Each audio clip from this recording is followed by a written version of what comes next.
要进入礼拜中，愿上帝带领我们，让我们能够在敬拜当中来朝见上帝。愿上帝带领我们以心灵和诚实来敬拜他。我们一起来为今天早上的崇拜献上祷告，也为我们的即将要进入新的一个季节、新年开始。愿上帝来带领我们，让我们能够一切更新变化，包括我们自己的身心灵也都变化、强壮、健康，成为新的人，带领我们在这一年当中能够成为新的。我们一起来为我们自己，也为我们的教会，为我们的这个所领受的话语，都能够更新来祷告。愿上帝来带领我们，让我们一起来祷告。慈悲爱我们的天父，感谢你在你恩典的当中，一切都更新。谢谢你，你使万物都变成新的，使我们能够成为新造的人，旧事已过，也都变成新的。愿你恩待我们，让我们不单自己更新，让我们的教会也更新，让我们所在的地方也因我们而更新。谢谢你施恩来看顾，为着我们今天早上的崇拜来献上祷告，让我们以心灵和诚实来敬拜你，以我们的口，以我们的心来歌颂赞美你。也为没有办法来到我们当中的弟兄姐妹献上祷告，他们无论在工作、在读书、在任何地方，愿你都护卫他们十分的平安。所有的设备、器械、所有的安排都为你所用，愿你施恩来看顾。早上的崇拜成为馨香的祭，献在你的坛前，愿你悦纳。感谢祷告，奉耶稣基督的圣名，阿们。弟兄姐妹，让我们预备心来参加早上的崇拜。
你使地震动，而且崩裂，求你将裂口医好，因为地摇动。弟兄姐妹，我们静下心来，做个祷告。天父上帝，万有的主，我们仰望你，追随你，我们存着感谢赞美的心，求主继续保守我们的平安，看顾我们周遭的环境，在主怀里有平安，有喜乐，有盼望。今天所听的讲道，所领受神的话语，都能成为我们的帮助，让我们点燃新的生命，温暖的努力。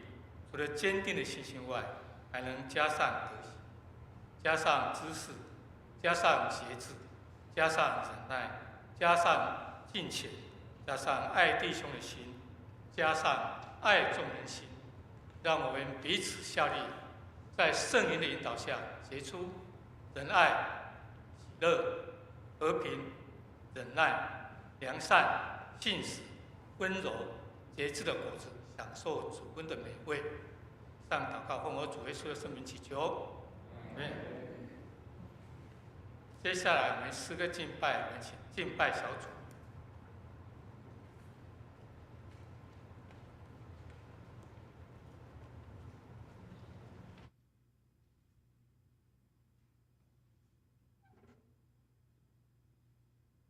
各位弟兄姐妹平安，平安。若身体许可，我们一同站立起来。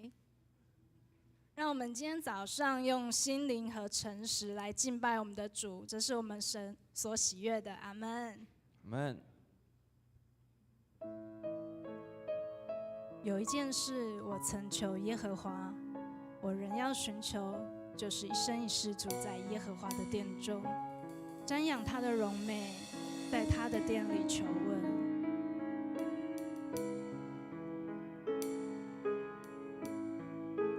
让我们请姐妹一起开口唱：我愿，我愿在你殿中匍匐敬拜称谢，数算你恩典，思念你的慈爱，诉说你的荣耀，敬拜到永远。姐妹，我们再一次。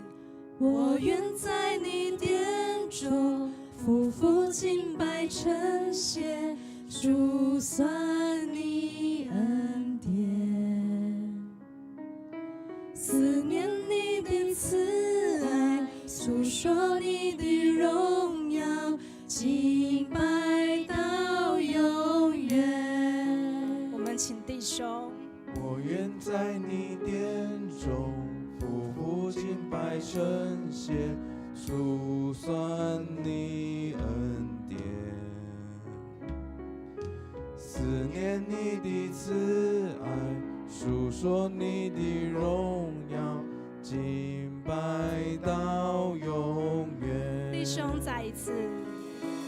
我愿在你殿中匍匐敬拜称谢，数算你恩典，思念你的慈爱，述说你的荣耀，敬拜到永远。我们一起。耶稣，耶稣，圣洁的羔羊，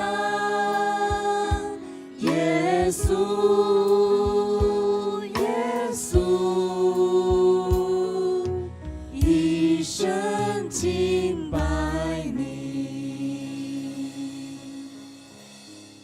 在你殿中，在你殿中一日，生别处主前日，心何等甘甜！瞻仰你的容颜，聆听你的声音，进入永恒间。耶稣，耶稣，耶稣，圣洁的羔羊，耶稣，耶稣，一生敬拜你。中，我愿在你殿中匍匐敬拜称谢，数算你恩典，思念你的慈爱，诉说你的荣耀，敬拜到永远。在你殿中，在你殿中一日，神别出主千日，心何等甘甜。瞻仰你的容颜，聆听你的声音，进入永恒间。我们一起耶稣，耶稣，耶稣，圣洁的羔羊，耶稣，耶稣，一生敬拜你。我们再一次耶稣，耶稣，耶稣，圣洁的羔羊，耶稣，耶稣，一生敬拜你。我们一生敬拜你。一生敬拜你，主，我们敬拜你。一生敬拜你。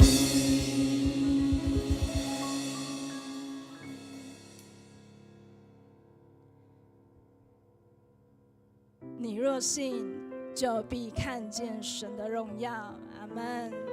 阿们。让我们一起在神的殿中敬拜我们的主，看见我们神的荣耀。求你降下同在，在你子民的敬拜中，求你显出荣耀，在你子民的赞美中，我要看见，我要看见，如同摩西看见你的荣耀。我要看见，我要看见，这时代要看见你荣耀。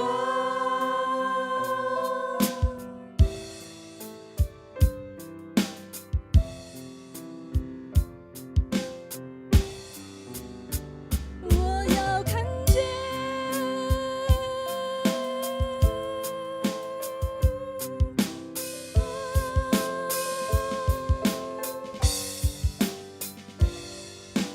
求你降下同在，在你子民的敬拜中，求你显出荣耀，在你子民的赞美中，我要看见，我要看见，如同摩西看见你的荣耀。我要看见，我要看见，这时代要看见你荣耀。看见，我要看见，如同摩西看见你的荣耀。我要看见，我要看见，这时代要看见你荣耀。我们来一同呼求主的名。我们呼求你的名，求你恩待我们。我们宣告你的名，求你怜悯我们。求你与我们同行，使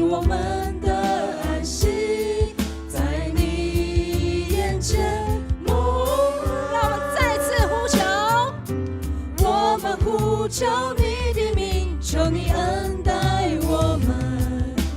我们宣告你的名，求你怜悯我们，求你与我们同行，使我们的安息在你眼前蒙恩。我要看见，我要看见，如同摩西看见你的荣耀。我要看见，我要看见，这时代要看见你荣耀。主，我要看见，我要看见，我要看见，如同摩西看见你的荣耀。我要看见，我要看见，这时代要看见你荣耀。这时代要看见你荣耀，这时代要看见你荣耀。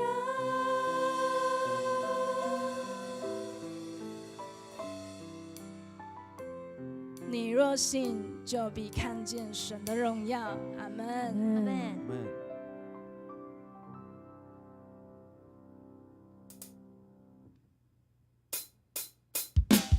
愿使人有盼望的神，因为你们信他，将诸般的喜乐和平安充满你们的心，使你们借着圣灵的能力充满盼望。阿门。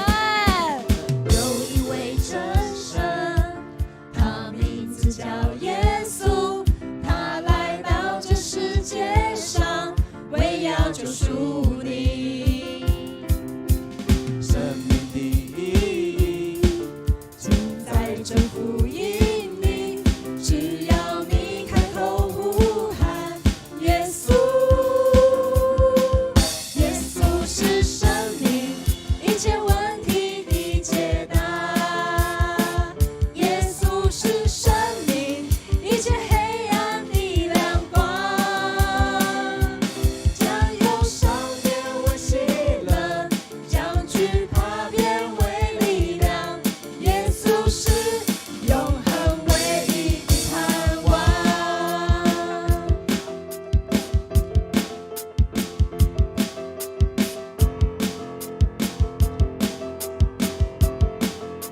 有一位真神，有一位真神，他名字叫耶稣，他来到这世界上，为要救赎你。生命的意义尽在这福音里，只要你开口呼喊耶稣。耶稣是生命，一切问题的解答。耶稣是生命，一切黑暗的亮光。将忧伤变为喜乐，将惧怕变为力量。耶稣是永恒唯一的盼望。我们一起在主的圣殿中，一同称颂我们主荣耀的名。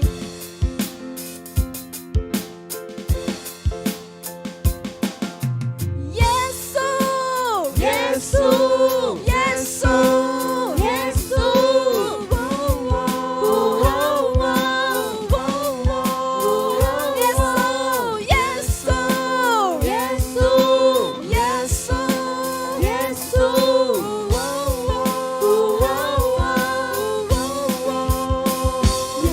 是生命，一切问题的解答。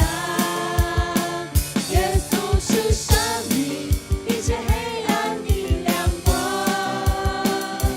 将忧伤变为喜乐，将惧怕变为力量。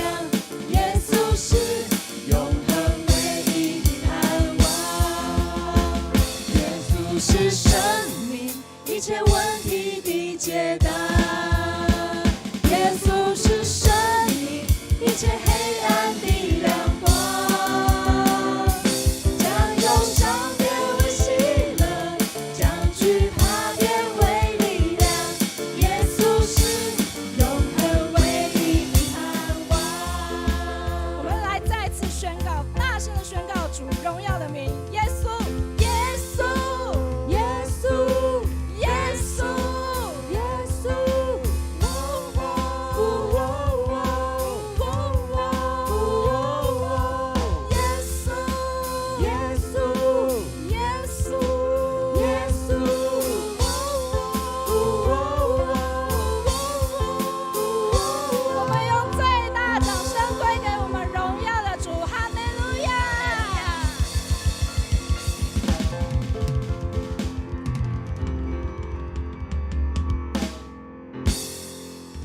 接下来我们一同站立，大声的用使徒信经宣告我们的信仰，请。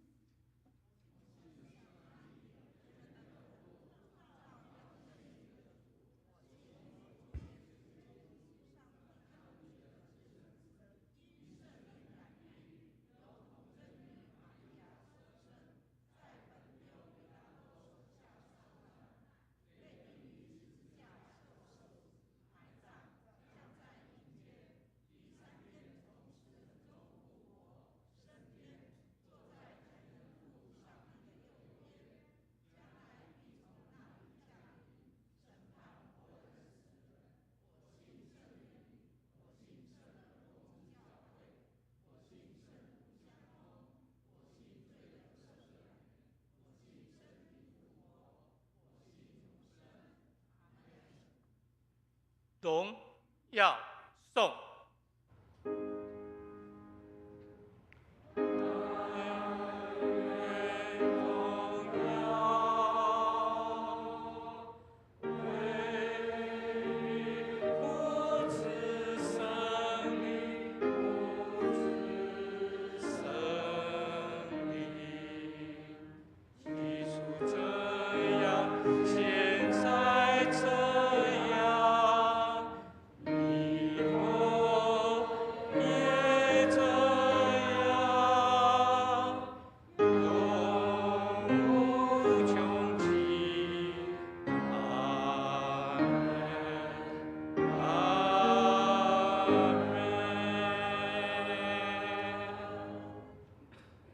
弟兄姐妹，请坐。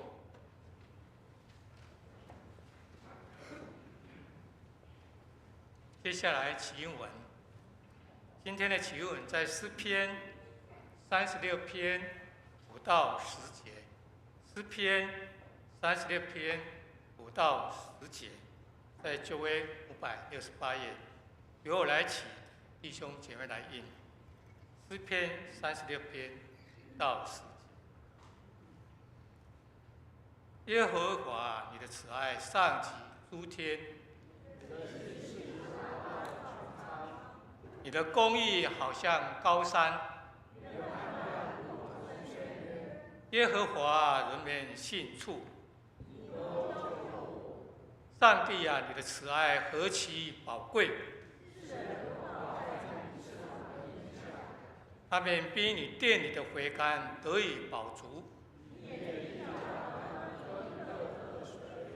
因为在那里有生命的源头。再让我们一起，愿你常施慈爱给认识你的人，常以公义待心里正直的人。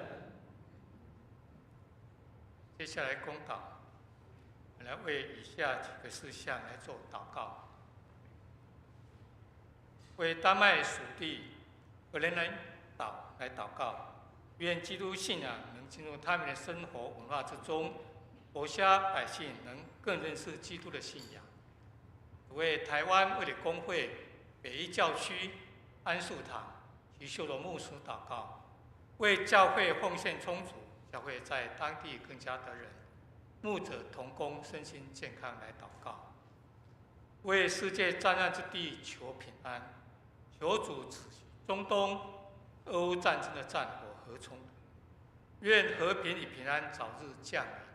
愿主安慰各地受苦人民，医治他们身心灵的伤痛，将主的平安与恩惠赐予他人。也求主赐福，并带领教会在新朋友的跟进行动中，满有智慧与恩典，为主做出美好的见证。接下来，我们来同诵主祷文。我们在天上的父，愿人都尊你的名为圣。愿你的国降临，愿你的旨意行在地上，如同行在天上。我们日用的饮食，今日赐给我们，免我们的债，如同我们人的债，不叫我们遇见试探，救我们脱离凶恶。因为国度、权柄、荣耀，皆是你的，直到永远。阿们。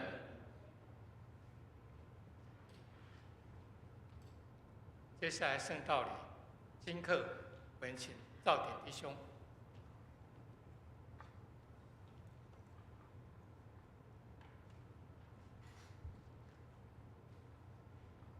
今课第一处在以赛亚书62章1到5节，旧约821页，以赛亚书62章1到5节。我因锡安必不静默，为耶路撒冷必不息声，直到他的公义如光辉发出，他的救恩如明灯发亮。列国必见你的公义，列王必见你的荣耀。你必得新名的称呼，是耶和华亲口所起的。你在耶和华的手中要做华冠，在你上帝的掌上必作为冕旒。你必不再称为撇弃的，你的地也不再称为荒凉的，你却要称它为我所喜悦的。你的地也必称为有夫之妇，因为耶和华喜悦你，你的地也必归他。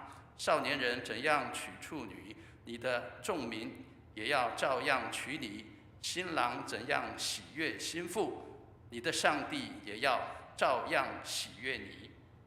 今课第二处，在约翰福音第2章1到11节，新约101页。约翰福音第2章1到11节。第二日，在加利利的迦拿有娶亲的筵席，耶稣的母亲在那里，耶稣和他的门徒也被请去赴席。酒用尽了，耶稣的母亲对他说：“他们没有酒了。”耶稣说：“母亲，我与你有什么相干？我的时候还没有到。”他母亲对佣人说：“他告诉你们什么，你们就做什么。”照犹太人洁净的规矩，有6口石缸摆在那里，每口可以盛2、3桶水。耶稣对佣人说：“把缸倒满了水。”他们就倒满了，直到缸口。耶稣又说：“现在可以舀出来，送给管筵席的。”他们就送了去。管筵席的尝了那水变的酒，并不知道是哪里来的，只有舀水的佣人知道。管筵席的便叫新郎来，对他说：“人都是先摆上好酒，等客喝足了，才摆上次的。你倒把好酒留到如今。”这是耶稣所行的头一件神迹，是在加利利的迦拿行的，显出他的荣耀来。他的门徒就信他了。以上是今日经课。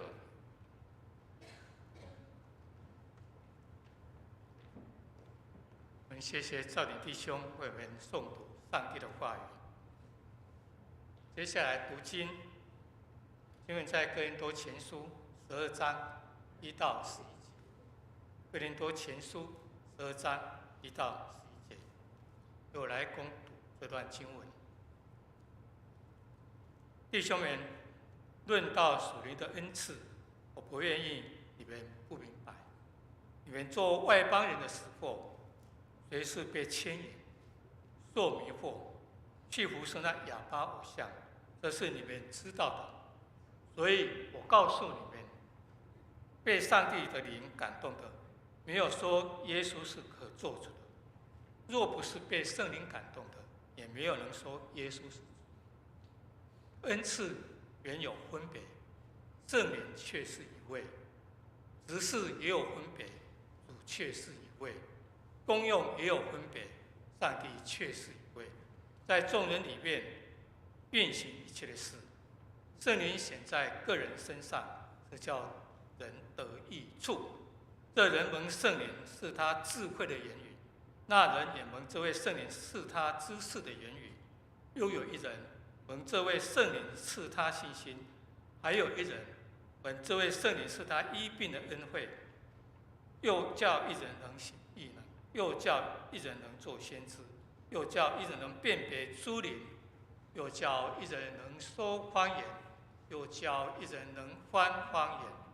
这一切都是这位圣灵所运行，随己意分给个人的。以上是上帝的话语。接下来献诗，我们请诗班。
接下来正道，灵恩多起义，我们请陈伟文陈牧师。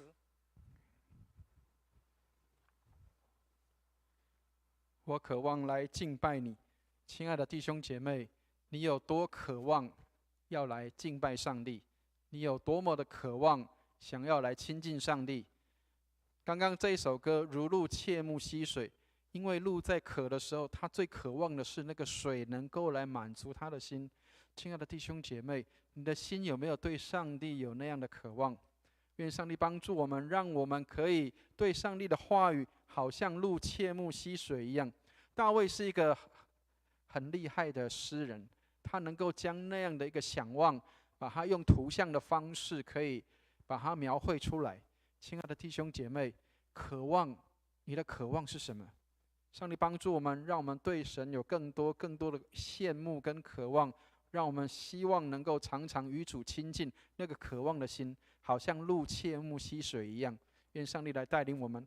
当然我相信有很多东西对我们都很有吸引力，也都会影响我们，会吸引我们，让我们会觉得好像有一些会被它吸引去，或者甚至是好像不想离开那个地方哈。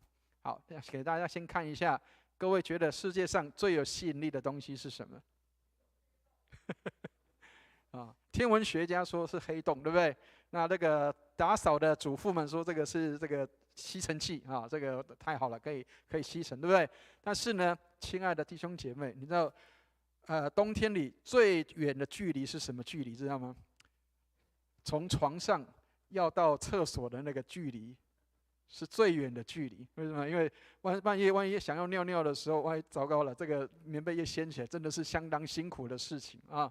好，所以什么对你是最有吸引力的，让你不想离开？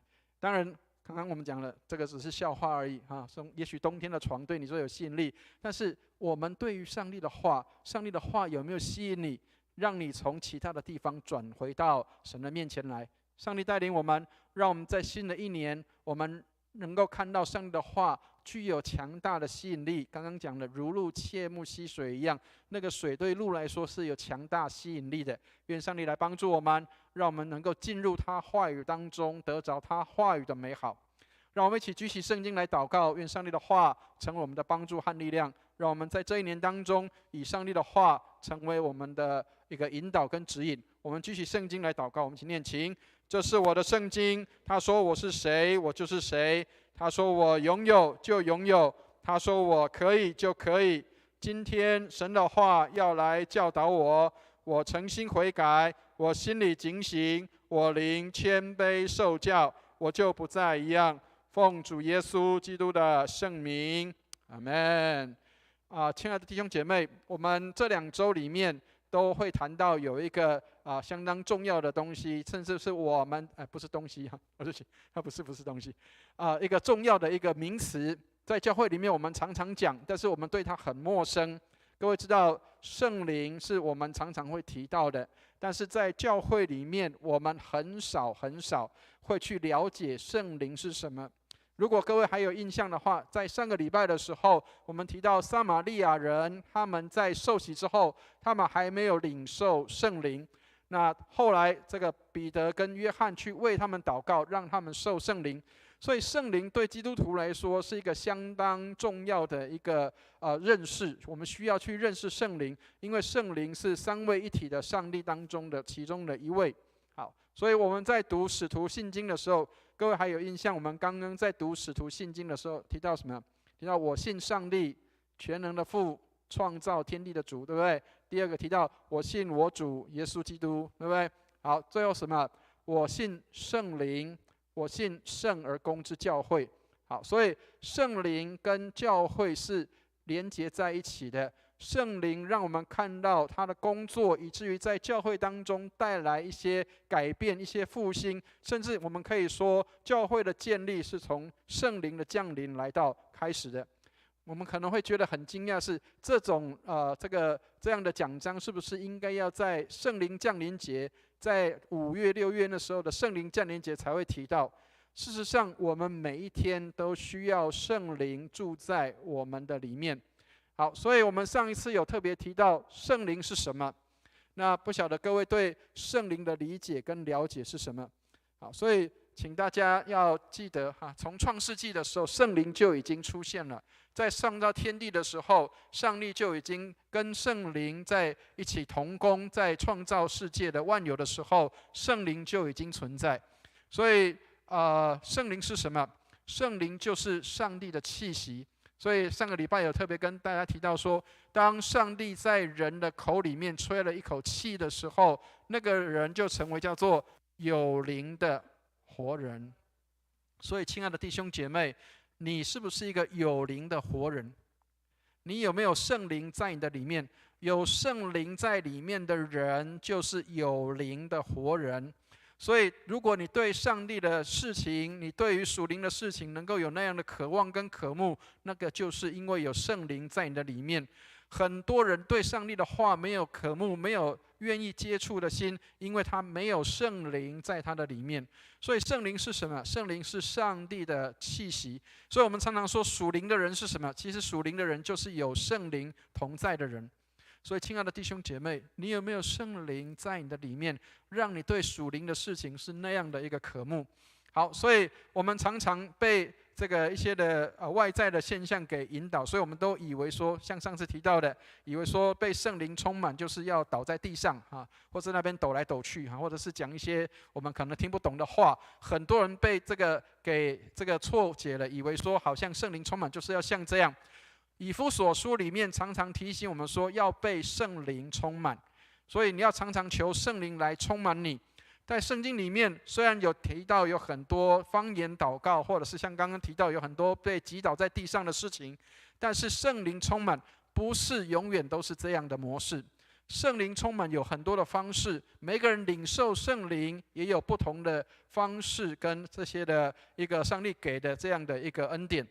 所以当我们在提到灵恩的时候，请记得，因为现在要过年了，弟兄姐妹们，我们都很喜欢在过年或是圣诞节的时候收到礼物。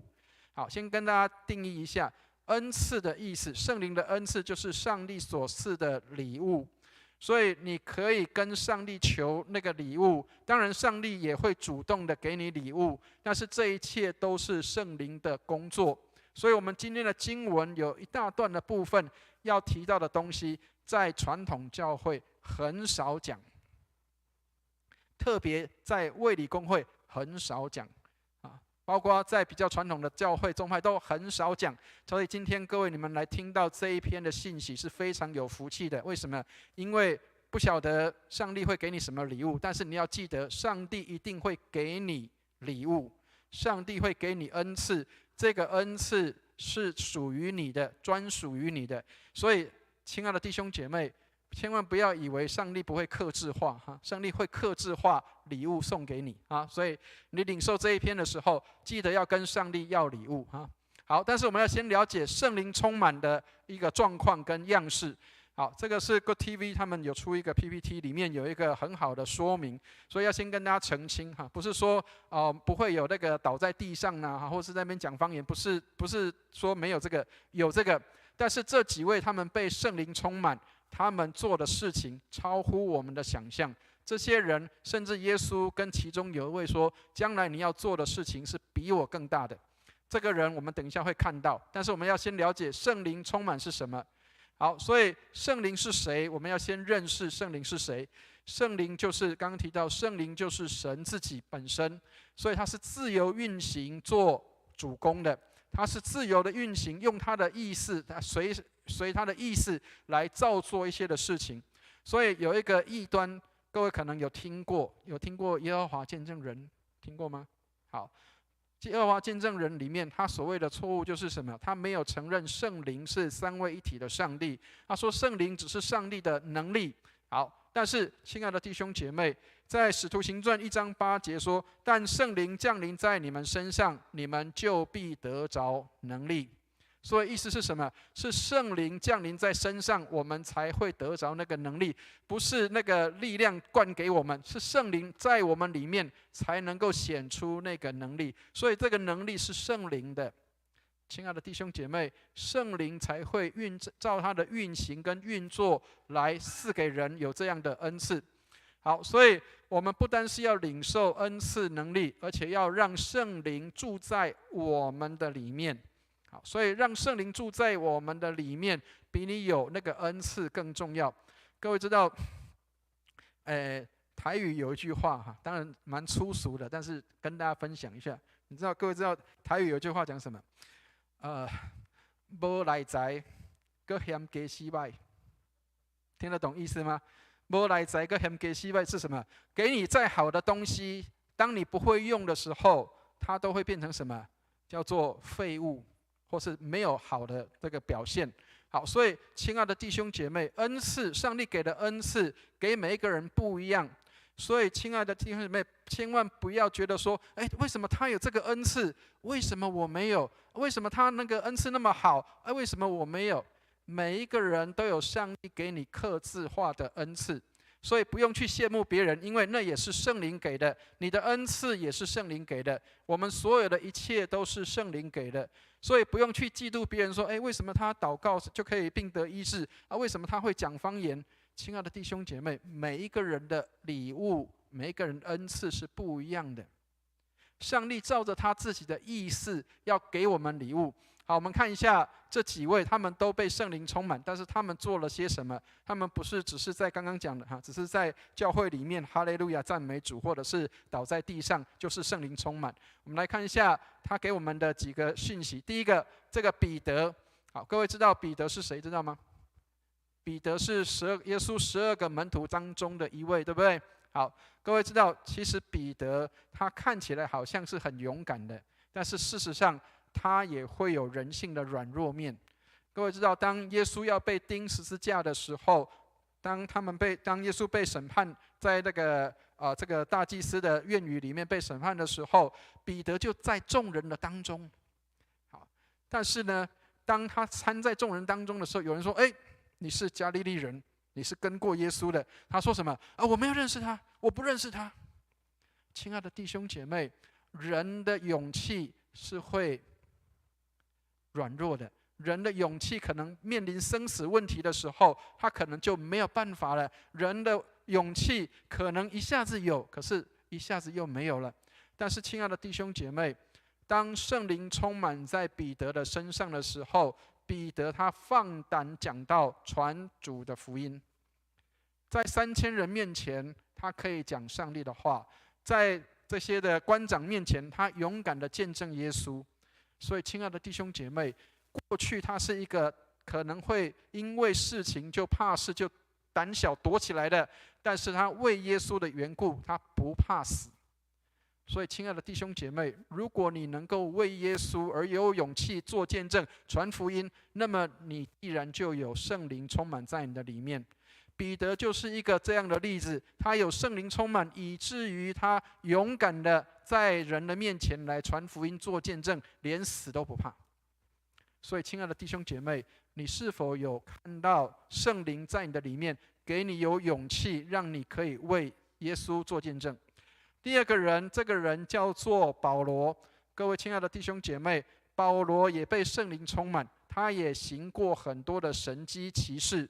但是各位知道，保罗其实是一个什么样的人？他过去是一个逼迫基督徒的人，但是后来却变成了基督徒。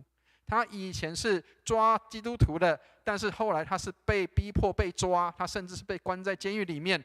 但是这个保罗，他愿意为耶稣去奔走，为耶稣去到各个地方去为主做见证。各位如果还有印象的话，去年底12月29号，我们有一位讲员，一个女宣教士、准宣教士，她有来到这边跟我们分享她的信息。她说她原本不希望出去的，她不是一个想要出去外面宣教的人，但是当圣灵引导他、呼召他的时候，他做了一个决定，他愿意去到一个陌生的地方，跟他的文化、生活、语言不一样的地方，去那里做宣教士。虽然他现在还在培训，他说他的心是很强烈的，上帝呼召他要往那个地方去。亲爱的弟兄姐妹，他要去的地方是一个福音很难传的地方。各位知道，日本是一个福音很难传的地方，基督徒人数比台湾更少。然后大概只有0.几的这样的一个人数，但是他说他愿意去，他要克服语言的障碍，他要克服一些生活上的不一样，他要去到那边，而且是一个很难的一个状态的里面。所以，亲爱的弟兄姐妹，上帝帮助我们，有人愿意为主而去，愿意勇敢的跨文化去为主做见证，他被圣灵来充满。保罗愿意做这样的事情，他以前是一个逼迫基督徒的，但是现在愿意能够去传福音，为主做见证。所以，当你过去是原来是没有认识耶稣的，但是你愿意能够为耶稣做见证，甚至到别的文化、别的地方为主做见证，那么你有圣灵充满在里面，就像保罗被圣灵充满一样。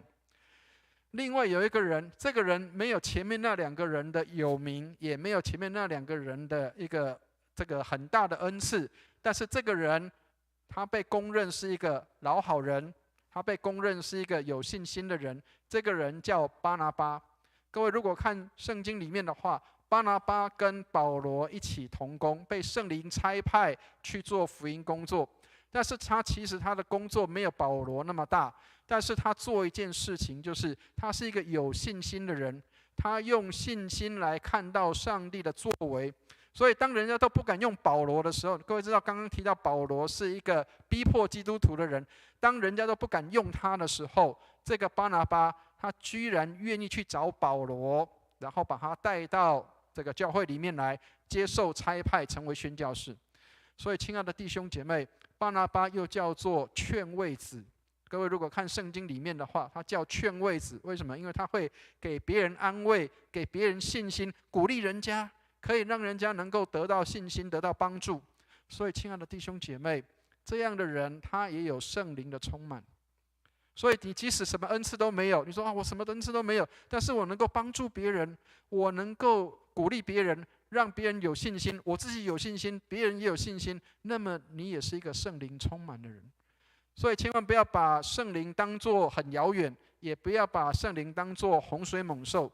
在教会里面，我们不太平衡的教导就是我们忘记，其实圣灵是我们很大的帮助。所以今天的经文里面给我们的信息是什么？他给我们看到一件事情，是圣灵来是要让人得益处。所以亲爱的弟兄姐妹，如果你今天听完这篇信息的时候，如果你觉察到上帝有给你这些恩赐的时候，请你记得要跟上帝寻求更确据，并且让这些恩赐发挥成为你的祝福，也成为众人的祝福，让众人透过你能够得着这样的祝福。好，所以我们来看一下哥林多前书12章13节，我们先念一下这段圣经一起念来。我们不拘是犹太人，是希腊人，是为奴的，是自主的，都从一位圣灵受洗，成了一个身体，隐于一位圣灵。好，所以亲爱的弟兄姐妹，有没有注意到今天念的经文，还有包括这一段经文里面都讲什么？又讲到一，有没有？所以圣灵的恩赐不是要让人凸显个别的凸显，圣灵的恩赐要做什么？要做合一。所以亲爱的弟兄姐妹，如果你有圣灵的恩赐的时候，请记得圣灵恩赐是让我们合一的，不是要凸显哪一个人，不是要高举哪一个人。好，所以我们来看一下今天的经文里面第7节的地方，我们来看一下第7节，我们一起来念一下第7节，一起念来。圣灵显在个人身上，是要叫人得益处。亲爱的弟兄姐妹，圣灵来是要叫人得益处，要叫哪些人得益处？要让教会得益处，要让所有的人因为你得到祝福，得到帮助。恩赐是要来荣耀上帝的，这些恩赐荣耀上帝，目的是为了要使人得帮助、得益处，以至于上帝得到荣耀。亲爱的弟兄姐妹，恩赐不是要埋在地里的，恩赐也不是来凸显自己的，恩赐是要让人得益处的。好，所以以下的这些经文里面所提到的恩赐，很多人称呼这9个恩赐叫做9大恩赐。在圣灵里面，在圣经里面提到的这段经文里面，很多人说叫9大恩赐，但是事实上不是只有这9个。那这9个是一个笼统的概括，是要让人知道圣灵的恩赐包括哪些。好，所以请大家来看一下第8节的地方，我们先来念一下第8节，一起念一下第8节，一起念来。这人蒙圣灵赐他智慧的言语，那人也蒙这位圣灵赐他知识的言语。好，各位，圣灵的言语里面，在圣灵的恩赐里面，这个智慧的言语跟知识的言语有什么样的差别？好，最简单的解释是这样：智慧的言语就是会对未来的事情，人还不知道的时候，对未来的事情会做一些的说明，或是做一些的提醒，或是说一些的这个预言，让人在还没有发生事情以前，能够知道未来会发生什么。这个叫做智慧的言语。好，那知识的言语是什么？知识的言语是发生事情之后，当大家都不知道怎么解释这个事情为什么会发生的时候，这个人他可以讲出知识的言语来告诉人说为什么会发生这些事。所以这个就是上帝所要赐给人的恩赐。各位如果知道，在旧约圣经里面，约珥书里面特别提到，他说什么？这个要做异梦，跟看到异象，有没有？未来会发生的事情，还有你会看到一些的图像，这个叫做智慧的言语。还有发生的事情之后，能够去说明出来，那个是发生什么样的事情，这个叫做知识的言语。跟各位分享一下，千万不要以为我们离这个东西很远啊，因为圣灵的恩赐降在谁的身上，每一个人的恩赐不一样的。以前在马祖的时候，我们有一个姐妹，她住的地方很特别，她是一个很老的老人家，她离开的时候大概是103岁，20年前的时候，这个老人家，他住的房间很小。那他是一个很敬虔的基督徒，除了他没有办法行走以外，他几乎能够走，他都会去做礼拜。然后他有一个很大的恩赐，就是会做异梦。所谓的做异梦，就是他会梦到上帝要给他启示，梦到一些的东西。所以你知道以前，各位知道为什么会这样？因为有很多人做见证，因为在马祖以前早期交通不方便，所以有很多人，比如说他要来台湾做生意，或者是他要来台湾办一些事情，或者是他可能不晓得未来会发生什么事情的时候，他们都会去请问跟求问这个姐妹。那这个姐妹会为他们祷告，然后在当天的晚上他就会做一个异梦，然后上帝启示他之后，他就会告诉这个要去来台湾的，或是要去大陆那边去做生意的人，告诉他说，上帝告诉我你要做什么什么什么什么，因为他会有这个恩赐。但是弟兄姐妹还是要查验。我刚刚讲说，虽然有这个恩赐，但是要查验，因为有很多人就是常常说，上帝告诉我什么，所以这个是要查验的。好，所以你有恩赐的时候，如果不晓得有没有，请来找牧师，好吗？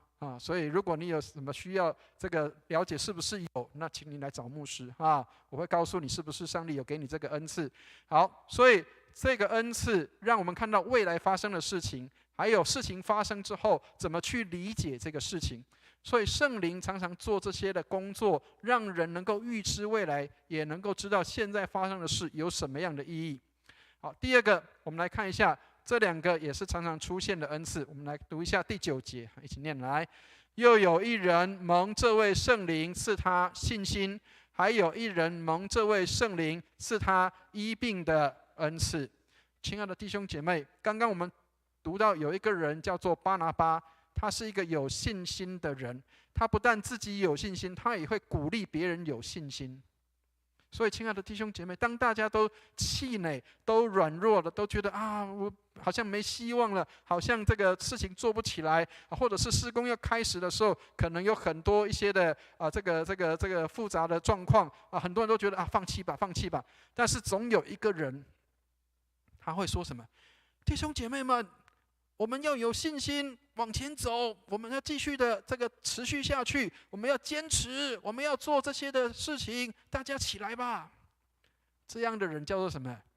有信心恩赐的人。各位，其实如果你看旧约圣经，有一个人，各位可能认识他，叫尼希米，有没有？当大家都觉得那个城墙建不起来的时候，他说什么？我们起来建造吧，我们起来建造吧。总有一个人会告诉你说，不要放弃，我们起来做吧。这样的人叫做什么？有信心的恩赐。亲爱的弟兄姐妹，你有没有这样信心的恩赐在你的里面，能够帮助别人有信心？当别人软弱的时候，没有关系，我们一起来，我们一起做。上帝帮助我们，教会里面我们需要有信心的恩赐。各位，包括各位知道，我们奉献11奉献也要信心呢，也要信心。各位知道，有很多弟兄姐妹听到，当然。其实牧师很少讲哈，但是有机会还是要讲这个奉献的事情。有一个年轻人很诚实，他跟我讲，他说：“牧师，你讲11奉献我都知道，可是我做不到，因为我没有信心做到。”亲爱的弟兄姐妹，很多人缺乏信心，对上帝的信心。然而，包括11奉献也是信心的操练。我们相信上帝必然供应我们一切的需要，那是信心。所以，亲爱的弟兄姐妹，如果你有信心，那么愿上帝帮助你，让你可以用信心来服侍人，帮助别人，让人可以有信心、有力量。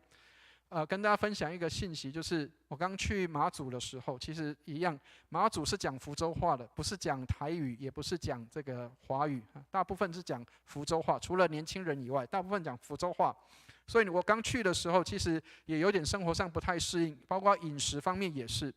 好，那有一次我在礼拜堂祷告的时候，然后有一个弟兄，他是偷偷进来要丢奉献，因为这个礼拜堂后面有一个奉献箱，他是偷偷要进来丢奉献的。那我印象中还记得他是这个国营企业的一个员工哈，他进来丢奉献，然后他看到我的时候，他突然跟我讲，他说：“牧师，我知道你刚来，所以你大概有很多事情不适应，但是没有关系。”你要凭信心走下去，你会跟别的牧师不一样，你跟前面的牧师都会不一样，你会有上帝给你的祝福跟恩典。你知道他的话鼓励了我。这个弟兄他不过就是来投个奉献而已，但是他的话鼓励了我，因为我那时候连师母我都还没有认识，我们那时候都还没有交往。那时候真的是孤身一人在马祖的时候是很孤单的，然而却有人会告诉你说继续走下去，有人会给你信心跟这样的支持。上帝帮助我们，信心是让我们可以能够有这样的力量，可以继续的能够往前行的。愿上帝帮助我们，让我们有更多这样恩赐的人，常常起来呼召大家，我们一起来做，一起来建造。另外，这个恩赐很多人也都知道，叫做医病的恩赐。各位亲爱的弟兄姐妹，医病的恩赐是当你为别人祷告的时候，或是当你按手在别人身上的时候，这个人会因为你的祷告，因为你按手之后，他得到恢复跟医治。如果你真的有这个恩赐的时候，请来跟牧师报名好吗？这个如果要去探访病人的时候，我可能会带着你到处去探访病人，然后为病人祷告，让这个恩赐能够显出来。但是请要记得，这个恩赐也是上帝给的，不是随时你都可以做这样的事情，不是要给你拿来做医治布道大会，知道吗？上帝给你医病的恩赐，让你可以服侍人，不是为了要给你来凸显自己的。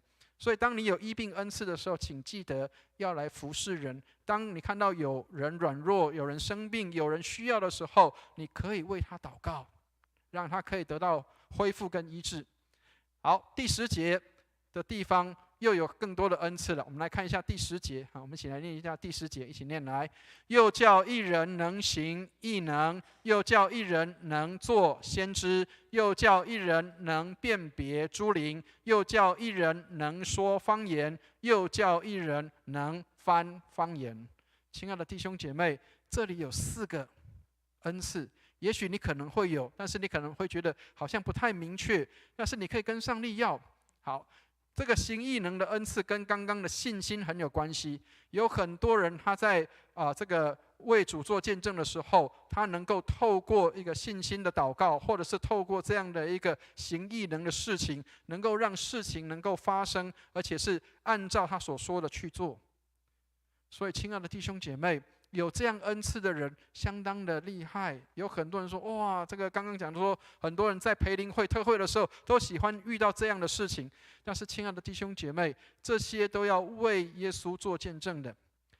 先知的恩赐是什么？先知的恩赐是能够传讲上帝的话语。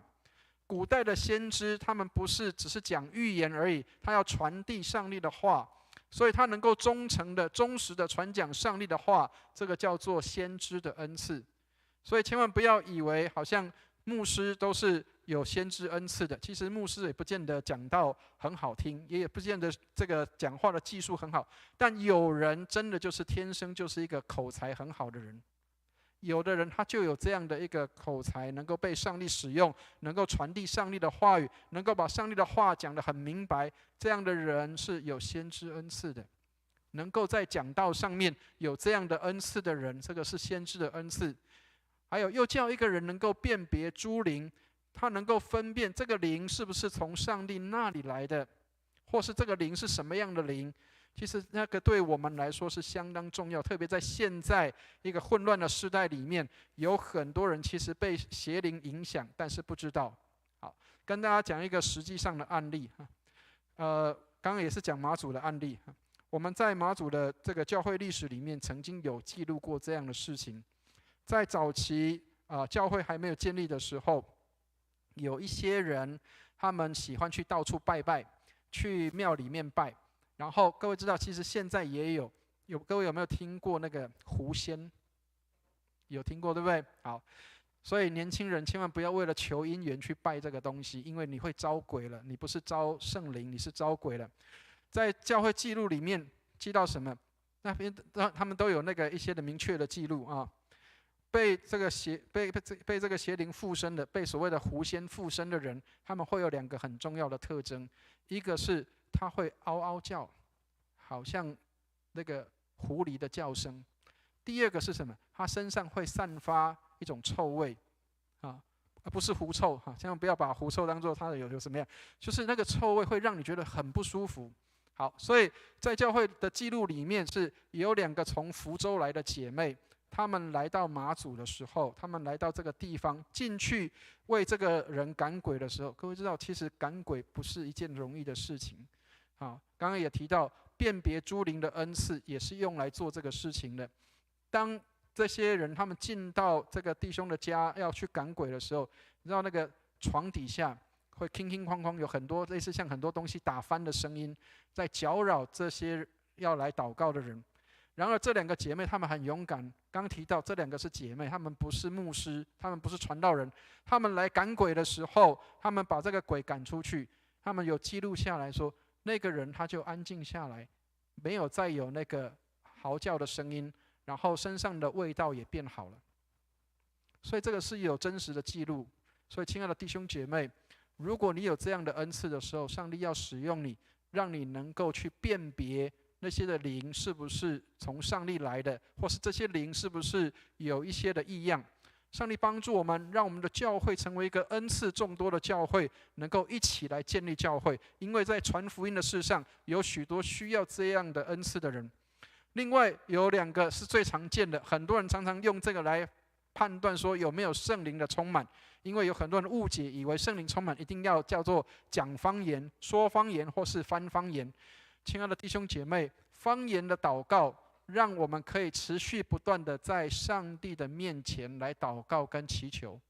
所以如果你有方言的恩赐的时候，不是要叫你来这个秀说你的方言是讲哪一国的语言，或是你讲些什么话。方言的祷告是让我们能够祷告的时候能够更加的有力，更加的有力。跟大家讲一个见证啊，上个礼拜三的时候，我被受邀去参加一个长老教会的长老他的一个这个尾牙宴。好，那这个长老以前是我的这个辅导青年的辅导，那我印象中他从来没有提到他会这个讲方言或是讲这些的恩赐。在那天晚上，他突然间跟我讲，他说当我没有办法祷告的时候，我都用方言祷告。我一听的时候，我非常的惊讶。我说：“我从来没有听过你讲说你会有这个恩赐，你怎么会有这个恩赐？”他说：“当他发现他祷告有限的时候，他希望更多时间祷告的时候，圣灵就充满他，让他能够用方言来祷告。”亲爱的弟兄姐妹，如果你更渴望在上帝面前有更多时间的祷告，而你发现你没有办法用有限的言语表达的时候，你要求圣灵帮助你，让你能够讲出那个方言。这个长老他做了见证，他说他特别把他录音录下来，录看看是不是他讲的话是不是真的叫做别国的话。他说他找翻译软体还真的有，真的有这个语言。所以亲爱的弟兄姐妹，圣灵来让你有这些的恩赐跟能力来为耶稣做见证。好，所以11节这边特别提到这些东西都是要为了做什么？我们来看11节，我们一起念来。这一切都是这位圣灵所运行，随己意分给个人的。亲爱的弟兄姐妹，教会健康的话，应该各样的恩赐都有。你要问上帝说：主啊，你要给我什么样的恩赐？在这一年当中，这些恩赐是要叫人得益处的。各位如果知道今年我们的教会的方向跟目标的话，我们今年的主题目标叫做服侍众人，做主的仆人。所以如果你领受恩赐的时候，请你记得你是要来服侍众人，是为了做主的仆人，让上帝来使用，让你成为众人的祝福。这些都是圣灵所要赐给我们的。好，所以圣灵好像火一样在你里面燃烧的时候，请你记得不要让圣灵白白走掉，你要让圣灵充满在你的心里面，让你里面能够领受这些的恩赐在你的里面。所以上帝帮助我们为耶稣做见证，我们需要有这样的火热在里面，圣灵浇灌，让我们的教会成为一个有圣灵充满的教会。好，所以今天的经文给我们几个提醒。第一个，圣灵的恩赐要带领教会进入合一。所以亲爱的弟兄姐妹，千万不要觉得恩赐是为了凸显谁，恩赐是要合一的。你有各样的恩赐，请记得教会里面的恩赐是合一使用的。以弗所书4章3节，我们来念一下这一节的圣经，一起念来。用和平彼此联络，竭力保守圣灵所赐合而为一的心。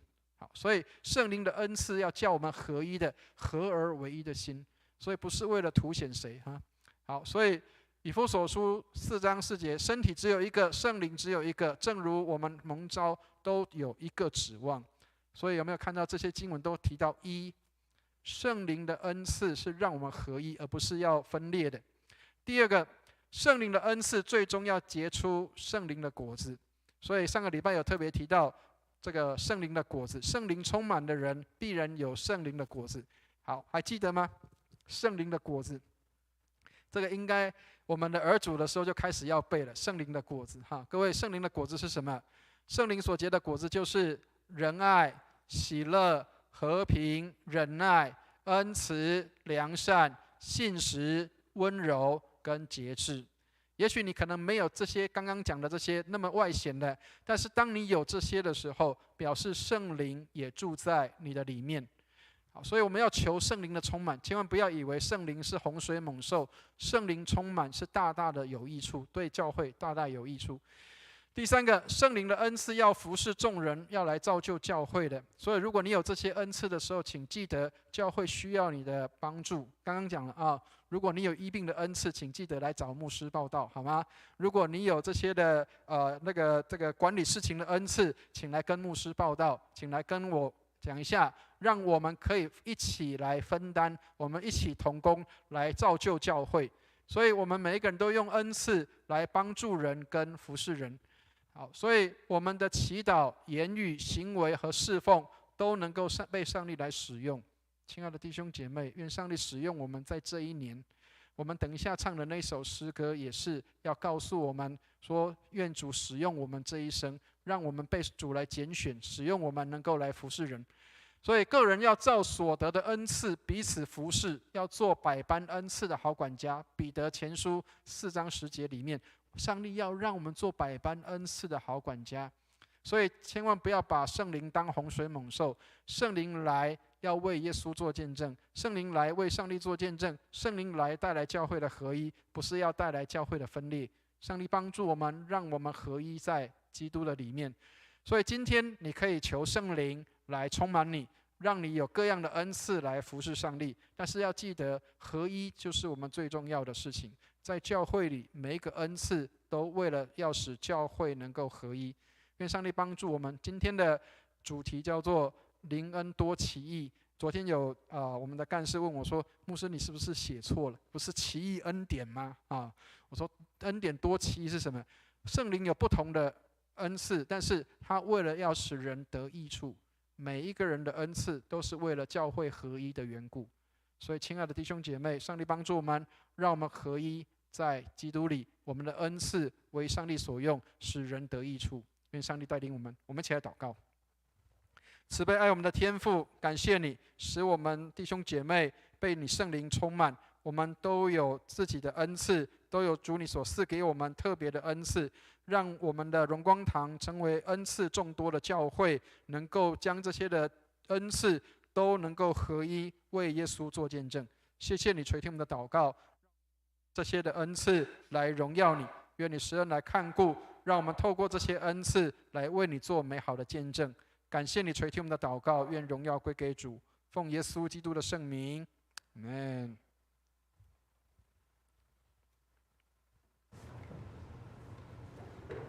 谢谢牧师的传讲，圣灵无所不在，无所不能。我们一呼一吸都充满生命的气息，充满圣灵，我们就恩典满满。现在弟兄姐妹请起立，我们来回应诗歌线上国际心灵诗选569首。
弟兄姐妹，请坐。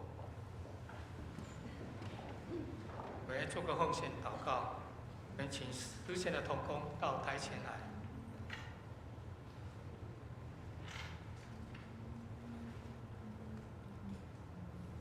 万有的主，万物都从你而来，我们所有的一切都是你所赏赐。我们把从你而得的献上些许的金钱，作为荣光堂事工使用，愿主悦纳。祷告后，我主耶稣的圣名祈求。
姐妹请坐。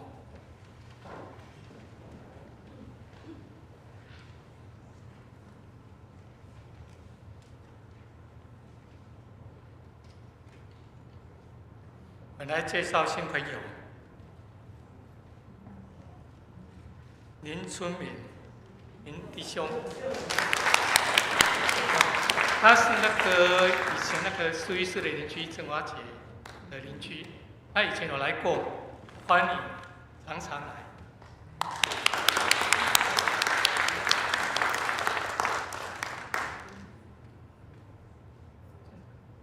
钟于山，钟。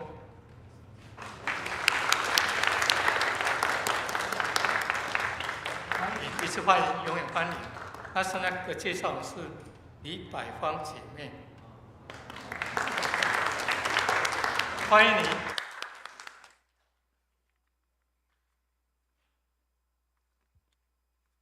接下来我们教会事工，接下来我们来问安，我们来唱诗，我们成为家人，我们来唱2遍。第2遍的时候，我们彼此拱手问安。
在我们教会事工报告，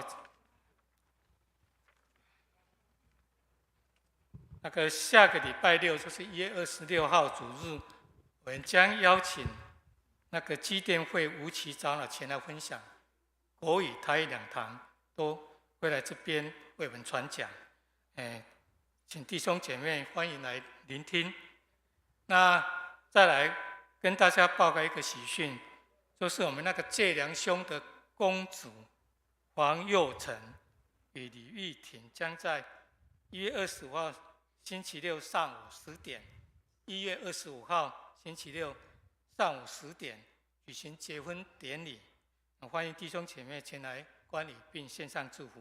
1月25号早上10点。那接着会迎接农历新年的到来。教会将在本周起1月19号跟1月26号举办会堂整个大扫除，我们的分组各个小组来分工，那分配的安排工作在公布栏有公告，欢迎我们一起来参与。那教会2025年的年度目标为服侍众人做仆人。我们邀请弟兄姐妹在2025年至少参与一项教会的服侍，并为教会进入60周年主题，成为祝福、充满希望来祷告。那本堂将在6月22号的主日上午举办堂庆，6月22号上午。那欢迎弟兄姐妹提供照片、文章或者影片、贺词资料给教会作为文书手册，我们来制作使用。那也请为本堂60周年的礼拜来代祷、来奉献。那教会新生假期从1月27号到2月1号，1月27号到2月1号礼拜堂及办公室将暂停开放。那2月2号开始恢复正常。2月2号就是大年初五新春主日，我们将国台语联合崇拜，一样在10点聚会，请弟兄姐妹一同欢聚，一同献上祝福。那卫理神学院新一学期推广教会课程比较宗教学开始受理报名，我们老师是刘清浅牧师，上课的时间是2月21号晚上9点，然后到9点20，晚上7点到9点20。那教会预备在3月1号星期六上午开律本献心礼拜，3月22号第一堂律本门徒课程。我们欢迎上过红本的弟兄姐妹来参加。从即日起开始报名，报名费用是750元，包括书籍。这个课程大概有9个月的时间。那要招募8人以上才会开课。那教会姐妹的培灵会时间是114年3月8日上午10点到11点半。那个讲员是周淑清周牧师。欢迎教会的姐妹参加。教会复兴守望邀请弟兄姐妹参加实体的周四晚上7点半的查经祷告会，为教会的各项事工来祷告。那还有一点就是2024年的周报核定本这样一本100元，剩下不多，请弟兄姐妹需要的话到办公室去购买。它内容有家庭祭坛周报啦、查经资料啦、年度大事都在里面。有需要的话，请到办公室。以上牧师有没有补充？ OK， 好，谢谢。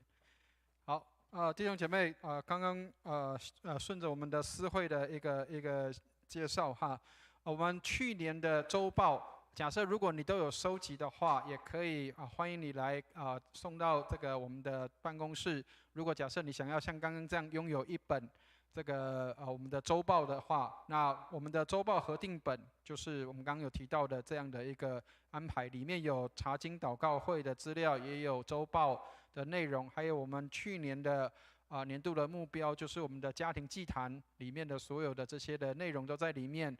那还有就是我们的这个大事记教会的大事记。那所以请弟兄姐妹我们也可以如果假设你都有需要核定的话，也可以交给我们的办公室来帮你做这样的核定本。那但是如果你没有需要的话，就是按照刚刚的说明这个金额跟价格，请给我们的办公室。只有2本目前只有定做2本，所以如果需要的话，可以来跟办公室来这个购买。好，那另外一个部分就是我们在即将要过新年了，那所以请弟兄姐妹也是我们发挥爱心的时候。我知道有一些弟兄姐妹，包括我们有一些这个就是外籍生或者是我们的一些弟兄姐妹没有办法回到自己的家过年的，那请弟兄姐妹能够发挥爱心就是我们也顾念一下，如果有一些人他没有办法回家过年，那让我们也可以发挥这样的爱心，我们可以彼此来做一些的分享。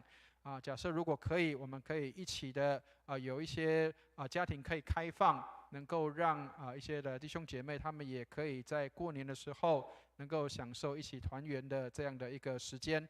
好，所以不强迫要求，但是如果你有察觉到，或者是有看到或听到有哪些人他们不能回家的，那他们可能会留在工作岗位，或者是他们可能会继续要留下来上课读书的，都欢迎弟兄姐妹我们发挥爱心来邀请这些弟兄姐妹当然要你很愿意信任愿意邀请他们来到家里面跟我们一起来过这样的一个时间，愿上帝来带领。好，那我们也请大家来注意我们的一些的课程的安排跟需要。我们在3月8号的这个培灵会这个周淑清牧师的培灵会，我们原则上是姐妹参加，那弟兄如果要参加也可以，但是请记得跟办公室跟姐妹会做报名就是如果假设你愿意来听这个培灵会那但是我们所有的程序安排都完全按照姐妹会的一个要求跟这样的一个时间那请大家能够来注意这些事项。那我们的神学院也是马上会开课，2月21号过完年之后，那请大家也记得时间能够来参与。那当我们要跟人家介绍福音的时候，我们也要了解民间信仰或是一般其他的信仰，包括穆斯林或是天主教信仰，他们在哪一些的信仰上跟我们的不一样，差异在什么地方？这个也欢迎大家来报名。那最重要就是我们在3月开始，我们有律本门徒的课程。那这个课程有党修就是你要修过红本才可以来上律本或者是其他本所以如果有上过红本的弟兄姐妹，欢迎来报这个律本门徒的上课。那有一些弟兄姐妹说我还没有上过红本如果我们时间上许可的话，可能下半年可以安排开始上红本课程，就是你没有上过红本课程，我们可以安排来上这个课程。那目前因为报名的人数比较少，所以红本课程都一直比较没有办法开，但是律本课程已经快要满了所以弟兄姐妹请记得要的话，请赶快报名。我们8个人才开课，那8个人我相信很快就会达到所以请弟兄姐妹来准时来尽快来报名。3月1号会有一个献心礼，就是我们会预备心来坚持9个月的上课所以的一个预备的礼拜所以请弟兄姐妹我们来注意一下时间。好，那以上请弟兄姐妹，我们也为这个即将要新年来到，来线上祷告，愿上帝帮助保守，让我们弟兄姐妹无论出游外出或者是我们在各个地方都能够大得平安，愿上帝来祝福。以上，谢谢。在这里消息，请弟兄姐妹注意参阅周报。弟兄姐妹请起立。3、1，颂。普天之下，万国万民，齐声赞美父子圣灵，三位一体，同荣同尊，万有之源，万福之本。阿门。请牧师祝福。弟兄姐妹，我们一起来领受祝福。慈悲怜悯的天父，愿你将圣灵临到在我们的当中，充满我们的会堂，充满我们的教会，让我们的弟兄姐妹大得恩赐，能够使人得益处，能够使教会合一，使上帝的名得荣耀。愿我主耶稣基督的恩惠、天父上帝的慈爱、圣灵的感动与交通，常与我们众人同在，从今时直到永永远远。阿们。阿门。颂。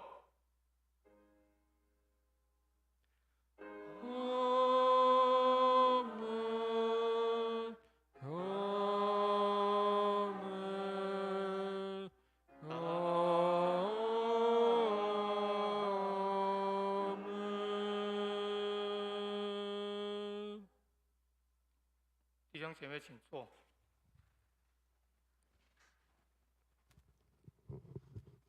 电乐，请为今天自己消息和事工祷告。有病痛、忧伤的，请到前来，牧师为你们祷告。